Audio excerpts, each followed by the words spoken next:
Well, peace, friends. I'm Pastor Tom Arthur from Sycamore Creek Church, and I'm really excited to be here with Lisle Gwynn Garrity. Did I pronounce that correctly? You did, which well done. You get 5 stars because All that's right. most people Five-star pronounce review. it Lisle or Leslie. You know what I'm remembering when we were talking about your name in worship, I actually went out and found a podcast or video or somebody how they pronounced it. You So did your homework. I did my homework. That's impressive. So Lisle is a pastorist. I think that's a word that she made up because she is both an artist and an ordained pastor in the Presbyterian Church USA, which my wife grew up in that church, and her dad is a pastor, retired pastor now in the Presbyterian USA. She is also a retreat leader and a creative entrepreneur. She's the founder of Sanctified Art, a collaborative arts collective creating multimedia resources for churches. Lisle and her team resource worshiping congregations all across the globe. She believes in the prophetic and freeing power of art to connect us more deeply to God and one another, which all of that's like really close to Sycamore Creek's heart. And she's based in the beautiful rolling hills of Black Mountain, North Carolina. I spent a little bit of time in North Carolina myself at Duke when I was at seminary. Nice. I'm a Blue Devil pastor, much to the chagrin of most of my church. I don't really have an allegiance, so you're safe here. Okay. She's there with her husband, Paul, and she can also be found running with her wiggly pups, Max and Maven. Are they still pups? No. But they are forever pups, right? They're like 7 and 8 years old, but they're pups. All right. Yeah. Well, wherever I pulled this from and said pups. And she's also often tending to her ever-growing indoor and outdoor gardens. You can find out more about her by visiting LisleGwynnGarrity.com and sanctifiedart.org. So, Lisle, we've been using your series. I've been meaning to ask that you and it seems like a whole team put together over these last 4 weeks. It's been a wonderful, wonderful series. It's kind of, we always pick a series in the fall that's a church-wide series across all of our campuses. And then we read the book together. So in this case, you provided a booklet that our small groups are all working through right now, based around 4 questions. And those questions were, where do you come from? Where does it hurt? What do you need? And where do we go from here? I'm going to play I'm going to hold on that. So tell us first, this word pastorist, what is that all about? The need to create a name for what felt I was accurately representing my vocation. And so much of my vocational journey has been how to integrate all the parts of myself and to acknowledge that the work that I am doing really invites me to be both a pastor and an artist fully. So I don't know, that word came to me one day. And so it just became the leading title. And obviously the best titles are made up. So hello, I'm a pastorist. And it's a free term. I'm not trademarking it. So I love it if other folks want to utilize it. Yeah. Now, there is a way in which I feel like a pastor by themselves is a kind of artist. You're a sort of performance artist on Sunday morning. A lot of pastors are also musicians. I happen to be a photography minor in college, so very visual. But I get the sense that this goes a little deeper for you than sort of the way that an average pastor thinks about, even if they do think about being an artist. Tell us a little more about the pastor side and the artist side. Yeah, I really think that if I were to sum down all of what I do, my calling really is in using art and creativity as tools for spiritual formation. And so A Sanctified Art is a collective of artists and pastors, musicians, writers, and together we create what we call multimedia resources for ministry. Multimedia really just I think is the term we're using to make sure that we have a very open box, and that we are trying to create any sort of materials or resources, whether that's visual art or poetry or devotionals or curriculum or goodness, like banner designs for a sanctuary space, that what we're really trying to do is to use art and creativity for spiritual formation as well as nourishment. And then I think in the retreats that I lead, which I'm not doing quite as much anymore, because to be quite honest, my full vocation these days is with A Sanctified Art as we've grown over the years. But I do still feel deeply called to facilitate retreats. And in those spaces, a lot of the work that I'm doing is focused on collaborative creative process, where I'm inviting folks to gather around a table and to create together through the messy, unpredictable process of collaboration. And really, that is spiritual formation. I really believe that when you give yourself wholeheartedly to any creative process, that you see it through, that you inevitably will find yourself going through some version of a birth, some version of a life, some version of a death, and also a resurrection. So I really think that creative process shapes us and forms us spiritually. Yeah. Do you have a favorite artist? I think that's such an interesting question. I think a lot of the genesis for A Sanctified Art was coming from not feeling connected to a lot of what might be labeled sacred art. And a lot of that within the Western Christian tradition is very Eurocentric classical art. And that feeling like the only real expression of visual art that is available. And due to the Reformation, which had many positive, of course, positive effects, I think it led to a lack of visual connection and visual theology for a lot of Protestants. And so there was this move to turn away from anything that could be considered an idol or an icon, anything that was visual. And so we turned to this stark minimalism, which I love minimalism, and I love, a clean, minimal space architecturally. Like, there's beauty in that. But I think what it did is it removed any sort of visual connection from our spirituality. And so a lot of the faith communities that I interact with just don't have a very rich visual theology or a tradition or a practice of integrating visual art or knowing how to sit with an image and just be quiet with it and ask questions or contemplate it or engage your imagination and start to wonder, like, if you could step inside of this image, where would you be and how might God be speaking to you through that? I also think that I come from a tradition that is often labeled the frozen chosen. Presbyterians like to call themselves the frozen chosen. And that is very true in a lot of like the traditional iterations of worship that I grew up in. It's just like decently and orderly. Decently and in order, and you sit in the pew and you don't move and you stand up and you sing from the hymnal and you read from a bulletin, and that is how you express your faith. And I just felt so dissatisfied by that and so limited, and just like, there has to be more. There has to be richness that we can access when we are trying to curate sacred space and connect with each other and connect with God. And we have to have opportunities to integrate all of who we are and to have a more embodied spirituality.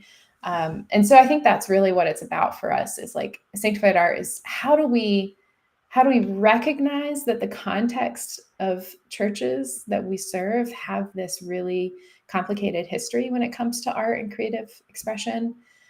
And this is what it often looks like. And so we're trying to work within those constraints to introduce opportunities for creativity, opportunities for art. When I say art, I'm primarily referring to visual art, because music is a very familiar medium in those spaces. Well, except for many, it's the type of music that's acceptable, the acceptable style of music. So and that's a whole other. And instrumentation, yes, there are definitely some. The frozen chosen instrumentation. Yes, you're right. Or like if there's not an organ, then it's not worship or it's not church, right? But I have really witnessed how COVID freed us from a lot of that. And our work with A Sanctified Art actually just expanded pretty exponentially during COVID and afterward. And I think of all of the tragedy and grief and disruption of the pandemic, that is something that I've noticed, is that there is more openness. There is more digital literacy, which allows us to transfer these multimedia resources because they're in a digital format so that you can then bring them to life in the ways that you need to. And there's just a more, I think, recognition that we are highly visual people.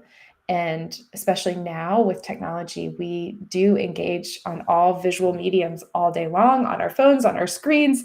And so if we're not integrating and paying attention to the theology of the visual, then we're ignoring a major part of culture and life and ways of connection. So right now I'm resisting the temptation to go down the theological hole. I know there's so much we could talk about.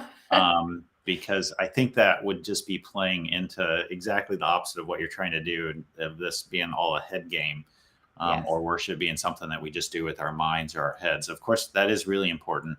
But it feels to me like what your sense, your vocation, your calling is around sanctified art has more to do with this embodied nature of worship.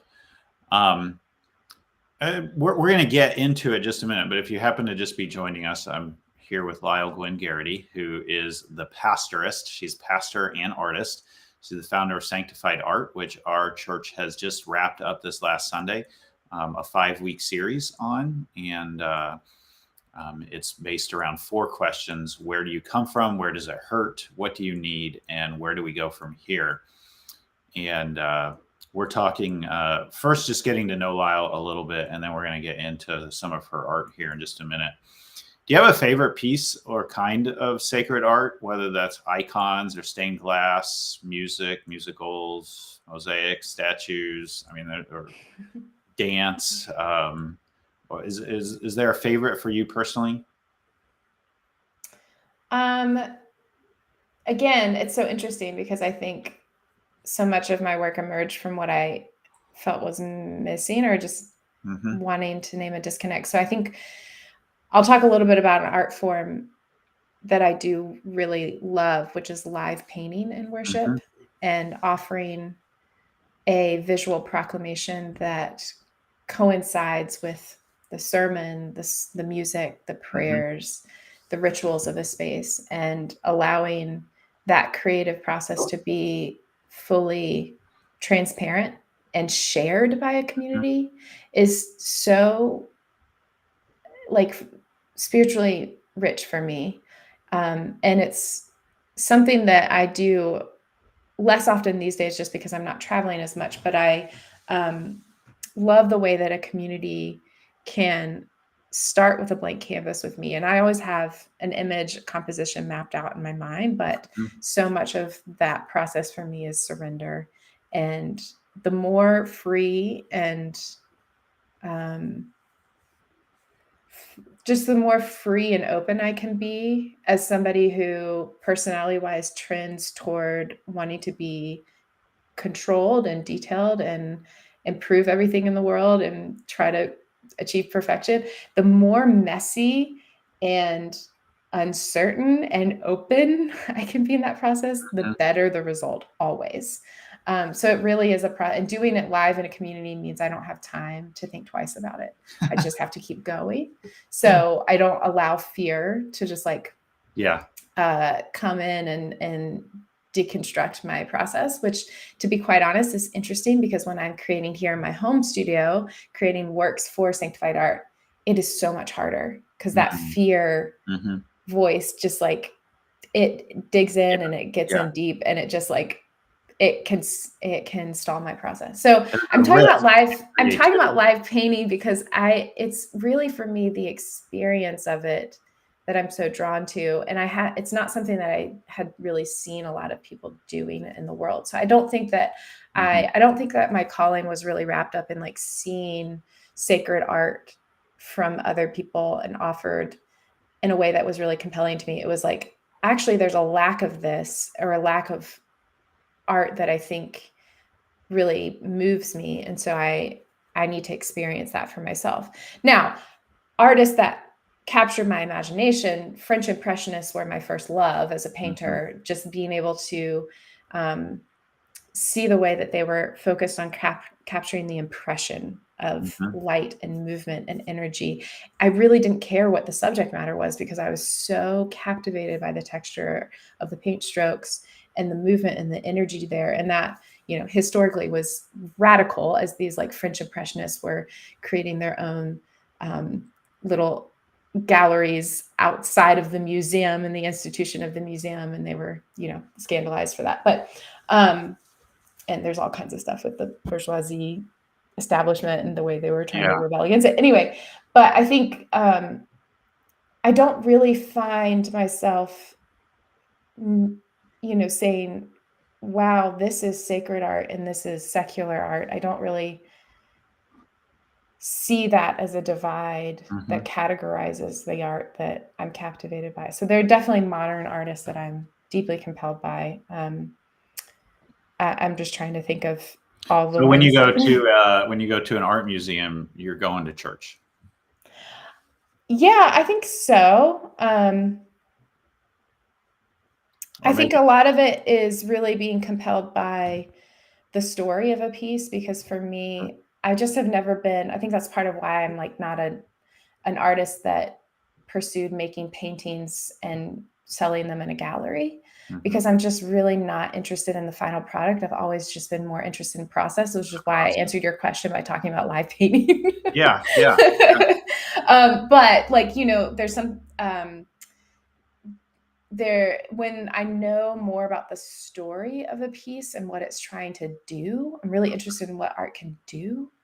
Then I'm very captivated. So like one piece of art that's coming to mind right now is the Rumors of War sculpture outside of the museum in Richmond, the Fine Art Museum, VMFA, I believe. Okay. And it is so incredibly moving.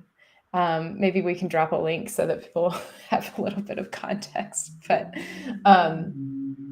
anyway, that knowing some of the context and the cultural, political factors impacting that work, and then standing underneath it and just walking around it, it's really, really captivating and compelling. Yeah. So. Well, let's get to the actual series I've been meaning to ask. And I'm gonna play the roll-in that we created for this series, just so if people are watching it and they're not familiar with it, they can get a little bit familiar with it before we talk about it. So here's I've been meaning to ask. Some of our best conversations start with good questions we've been meaning to ask. Questions that keep us curious, and questions that lead us deeper into courage and connection. We've crafted this series around 4 guiding questions. I've been meaning to ask, where are you from? Where does it hurt? What do you need? Where do we go from here? These questions aren't surface level. They invite us to tell our stories, share our pain, care for one another, and dream about a new way forward together. Join Sycamore Creek for this 5-week series on Sundays in October, and join a small group this fall to explore these questions deeper.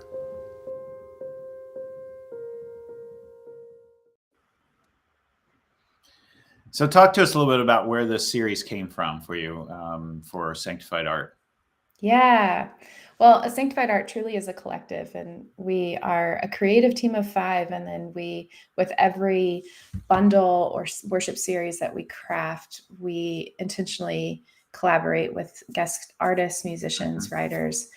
So the genesis for I've been meaning to ask is that we were in 2020 and we were trying to do some planning around more of a theme-based worship series that could be really meaningful for folks, as we were noticing just the divisiveness of that time, the complete and utter burnout for clergy who were having to learn 5 million new types of jobs and tasks and ways of technology and just like ways of doing ministry. And so we polled our community. We have a Facebook community group where a lot of our folks collaborate and connect when they're using our resources. And we polled them and just said, hey, we're in the early stages of planning a theme-based series that doesn't follow a particular lectionary cycle or season. And what theme or subject matter is really calling to you right now? And across the board, the response was something focused on community and how we live in it, how we participate in it, how we build it. So contextually, keep in mind that we were all still distancing in the early stages of creating these materials, right? And so we had set all of our conversations as a creative team start with how can we serve our larger community? What will speak? What will be meaningful? And so we just started talking about this like theme around community, and so much of it just started with naming the realities that so many of us were experiencing, and the way also just the political divides that we were all experiencing. And I think every one of us could name people that we were distanced from in the aftermath of the elections. And so we were just like, how do we do this? And we just kept asking questions and realizing, I think part of it was just the basics, getting back to the basics and really thinking about curiosity as a spiritual practice. And so that's where the series started to form. And somebody in the group just named, what if the series were titled, I've been meaning to ask ... with this really intentional ellipsis, like I've been meaning to ask, I'm pausing. I'm pausing because I want to listen. I'm pausing because I don't exactly know how to say this because this is hard, right? I'm pausing because I want to keep connecting with you, and I want to reach out and I want to understand you. And so we crafted these 4 questions, and we realized we really wanted to start with, how do we tell our story? And where are you from can be a really racially and ethnically derogatory question sometimes. Like it can often be like, tell me where you're actually from. And so we wanted to, you're not where I expect you to be. You're not carrying the label I expect you to carry. So tell me where you really from. It's like, so that question is loaded, and we wanted to acknowledge that, but also part of the spiritual practice of this series is trying to remove the assumptions we carry about people. That's, for all of us, which is so hard. And to truly just ask unassuming questions with gentleness and with genuine curiosity, not like a probing attack, but right. Like I think a lot of this series comes with caveats of like, how do we really create space that feels safe and that we can trust each other here and we can be vulnerable. But how do we tell our stories, and how do we hear, like, where are you from is such an interesting question, because it's not just about like, where do you live? It's like, what has shaped you? Tell me the story of who you are. Who are the people in your life who have turned you into who you are? What decisions, what life paths, right? And then we wanted to really ask questions. The next question came from, where do you hurt? That we're going right in for it. Deep vulnerability. And we had heard Ruby Sales ask that question. I think in an On Being interview with Krista Tippett. I think that's where we had first heard that question of, where does it hurt? But what we liked about that question is that it doesn't ask, are you okay? Or how are you doing? Because we wanted to avoid some of the kind of generalities that we all get trapped in, and really create space for true connection. And so asking that question, where do you hurt? I think acknowledges that all of us do carry hurts, and we all do carry wounds. And I think a lot of us are not willing to unearth them or to expose them. So that is part of that work of building conversations in trusted spaces. But we wanted to also integrate scripture passages where we feature a human who is hurting and ask, where is God in this, right? And so, and then after that, what do you need became the third question. And we went back and forth around that, because what we were trying to avoid was, how can I help? Because what we want to avoid is centering ourselves in the story of your pain or the you know, part of this is deconstructing a lot of the very savioristic missionary mindset of many churches, where we come in thinking we have all the answers and all the solutions to everyone. Really, what we're trying to do with this series is say, we're here to listen. Again, trying to remove assumptions. And I think this is a really hard thing. I've found that question really shaped me in my own relationships, because when someone I know is hurting, it's so tempting to go into fixer mode and to want to say, can I do this for you? Can I do that? And sometimes it is helpful to just say, can I bring you some food, right? But we wanted to also provide space for someone to say, what do you need? Because it also invites you to try to name that for yourself, which is really difficult. It's really difficult to name what you need sometimes. So don't always know either. We don't always know. But part of that question is that we need to be asking or leaning into these questions as a community and individually. And then that last question is, where do we go from here?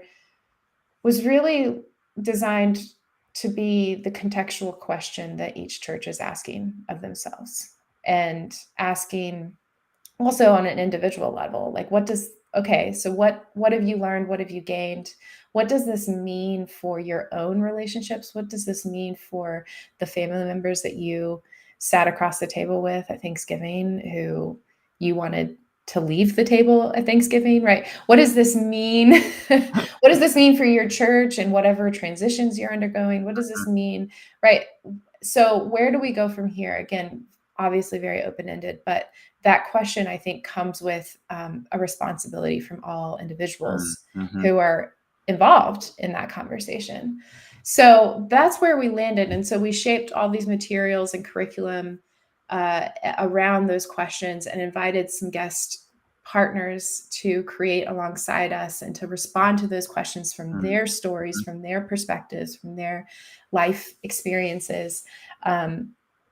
So yeah, I would love to hear how you think your church and your community is resonating with those questions. And I'm not asking for individual stories. I'm asking more as, like, if you were to speak on behalf of the whole community, where does your church hurt? Like, where are you going? Where do you come from? I would love to know. Yeah. Well, let me, I'm happy to share a little bit of that, but let me just put up and share a bit about where we took this. And so, as you mentioned, this is an art collective. So there's these 3 artists who produced a series of artwork that we then created and put into banners. You can see those on the stage there. And then a little bit close up here of all the different banners and pieces of artwork. And then each one has, as you mentioned, a couple of Bible stories with it, and some poetry, and just maybe that's kind of the way you described, like your multimedia resources. And you had mentioned to me earlier that you met some resistance, or some churches have met resistance, because there's a vulnerability implied in those questions, or in the whole thing. And Sycamore Creek has comes from a place that's pretty vulnerable, safe, I think, as a whole. We're a relatively newer United Methodist Church, so we're 23 years old. Actually, this November will be 23. I'm the second pastor, so I followed the founding pastor. At this point, we're a multi-site with 3 campuses. None of them, we don't have a mega church campus, or they're all just 3 thriving small to medium-sized churches. So we didn't meet any resistance, and I was curious to hear more like what you were hearing from churches with that, and how we overcome that, or how churches overcome that. We didn't have a lot of work to do with that. I think people were ready to talk about it, and I That's can awesome. see that, particularly from my campus, which is the newest one. This series opened our grand opening of a campus. And it was an adoption of a church that was struggling, and they were down to 15 to 20 people post-COVID, and we adopted them, but we shut it down for a year, remodeled it as a performing arts center that we call Stage 1. So there are local community theater groups that use the space, and then we have an incubator kitchen in the basement as well, and the basement church kitchen. It's a licensed kitchen that food startup businesses can work in. So we added a 5th week to it I've been meaning to ask about Sycamore Creek. Cool. And I had a panel of people from Eastwood. Now, the 3 campus pastors, we all recorded a video of us talking about those questions, and we took them. Where are you from? Like, where is your campus from? Like, where are the people from your campus from? What's a hurt that you see in your campus, and so on, and ran the campuses through each of those 4 questions, and videotaped that. And at the other 2 campuses, they showed that video of all 3 of us. At my campus, because it's brand new, I pulled a panel of 6 people from our church, from our campus. Most of them a year ago I didn't even know. And I ran those questions through those 6 people, and that was the message for the day. And you hear, I mean, it was a really beautiful, moving, people being vulnerable in front of a whole performing arts center worth of people, talking about where they're from and where it hurts and what they need.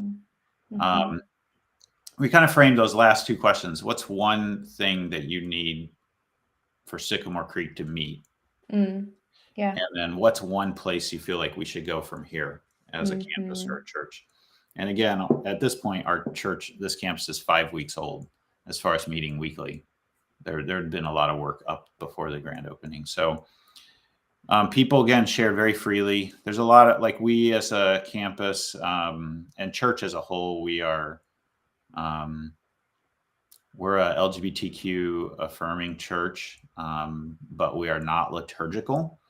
So if you didn't fit in your church for whatever reason, or become spiritually curious at some point, and you're looking for a church in the Lansing region, and you were part of like a evangelical non-denominational or something that wasn't liturgical or formal, we're about it. Like, there's not anything else in Sycamore or in Lansing that's not liturgical. You can find affirming churches, but they all are liturgical or formal in some way or another. So we've ended up with what I often call like the gay evangelical diaspora of people who in their Pentecostal church or mega church evangelical or whatever didn't fit. And that was a lot of like that question. A lot of the answers around that were along those lines. And then around, like, I had 2 people from the church that we adopted up there as well. And they, some of the hurt was that not everybody stuck with us through that adoption.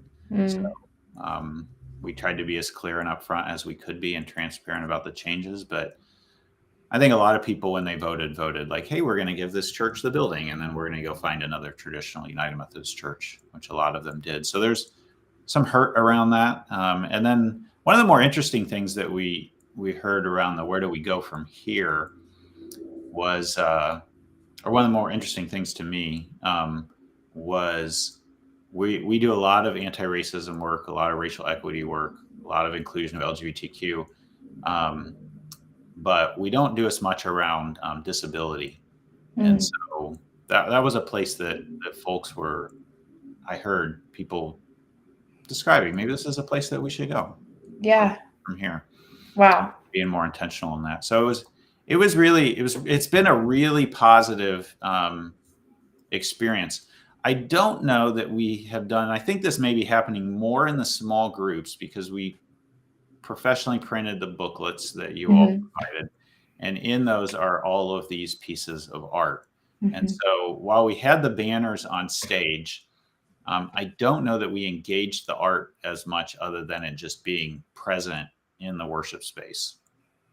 And so the booklets guide people through that. But I'm curious, and we've got maybe about 5 more minutes. We'll pick one of these, and 3 of these are yours. Yeah. And then the rest of them are the other 2 artists that I showed at the beginning. But do you have a favorite? And maybe you can engage with us a little bit on how engaging art can be transformative or a spiritual practice for maybe the small groups who are listening to this or will listen to this as they engage it in the booklet. Yeah, sure. So I'd be happy to talk about that image scene that you showed. And first of all, if I can show you where that process started for all of those pieces because I have them laid out. But my process always begins on canvas or with real paint in my hands. And then I move to a digital format after that. So one of the most freeing things I can do, honestly, is just put down an unstretched canvas on my work table back here and just start painting and not have any restrictions around a perfect composition and just have the freedom to roam, because then I can crop smaller pieces, or what I actually do is photograph them and then move them into a digital format and draw with a program called Procreate, which is still a stylus. It's not AI, but it's I feel like I have to clarify. You're talking about this is scene. Yes. Well, all of them began from photographs so break open and ever wider are. Yeah, I have about 8 of these that I ended up matting. Gotcha. And they're listed on our website if anyone's interested. But the original inspiration was to create these abstract visual orchestras of conversations. And I was trying to move through these warm tones and these cold tones and try to visually map out the ebb and flow of a courageous conversation. And so I have all these kind of dotted textures with Conte crayon and chalk and pencil and graphite, and just trying to, like, the ways that our conversations can meander and move and go in circles, and there's pauses and awkward space. And so I was trying to really just capture the visual landscape of a courageous conversation. So you see some of that with all these dappled textures and in acrylic paint, and I have a bunch of them out here. But that's where my process began. Then I photograph them, and then I sometimes will collage those photos together into the exact composition that I want to then feature the image that I draw. So with that image scene, that's inspired by a story of Hannah, who is essentially mocked for being perceived infertile.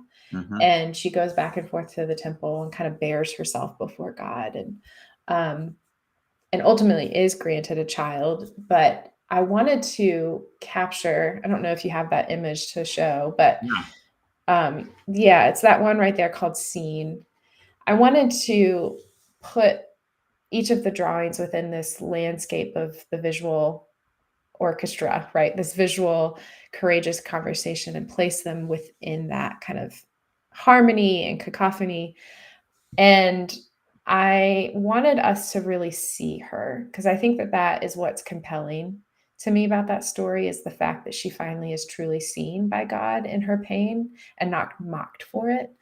And so I was drawing her face and wanted her face to have more of a 3D fullness. But then as I got to her body, I really was not interested in those details. And I started to notice that I wanted that to just sort of be more transparent. So I just did a white layer for her body. And I realized that what I was trying to say was I wanted to highlight the vulnerability that she exudes, but also the way that she feels invisible.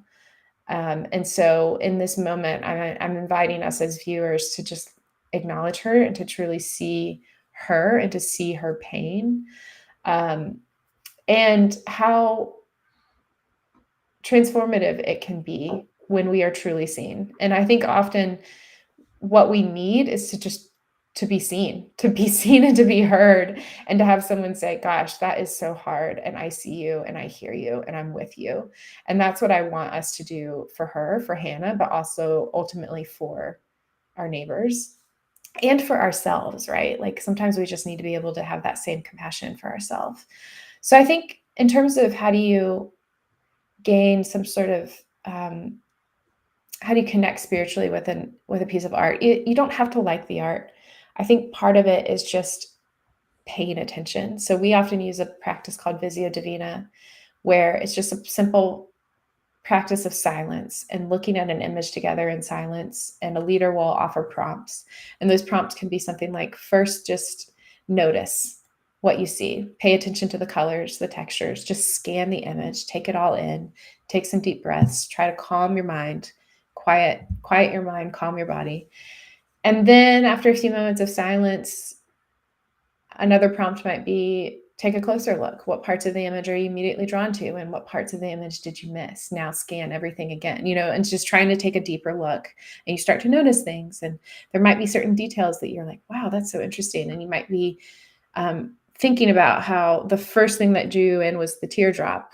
And, oh gosh, I didn't even notice that the rest of her body was drawn in that white transparent layer. I didn't even think about that, right? So it allows that space to kind of sit with it. And then, another question after some silence might be, engage your imagination. How might you, or how, if you could place yourself in this painting, if you could step inside of the world of this art, where would you be and why? What would you be doing? How would you feel?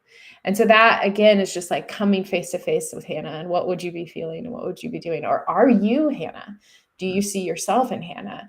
So then after those silent prompts together, we love opening it up for conversation. I think I just always learn something about how people see, what people think about, and then ultimately what people see in the scripture, because all of our art is inspired by scripture. So it really opens a window into the text in a whole new way, and provides a new way of thinking about the story and thinking about God, how God might be speaking to you through it, which I can find really powerful. So if you are doing that in small groups, if you're using the devotional in small groups, I really encourage you to do some of that silence and just some prompts together, and then talking about what you see. Yeah. It's not complicated. Yeah, absolutely. We did a staff retreat, spiritual retreat. I don't know why I didn't think to mention this, where we just spent the day at a retreat center and worked through the booklet together. And we would, I think your artist statements are really helpful for helping people who aren't super artsy, like to engage the work. So, because you describe some of that in your artist statement in the booklet. But so we're running out of time here, but there's a couple of things here I put up on the screen if people want to follow you or become more familiar with you. LisleGwynnGarrity.com or sanctifiedart.org. And are you on Instagram, or I guess it's called X now, formerly known as Twitter? Are there other places where people can keep in touch with you? I think the best way to keep in touch with my work is through A Sanctified Art. That's the main focus of my work right now. Yeah. So we're just Sanctified Art on all platforms. Okay. Yeah. So Instagram, Facebook, you can find us there. Yeah.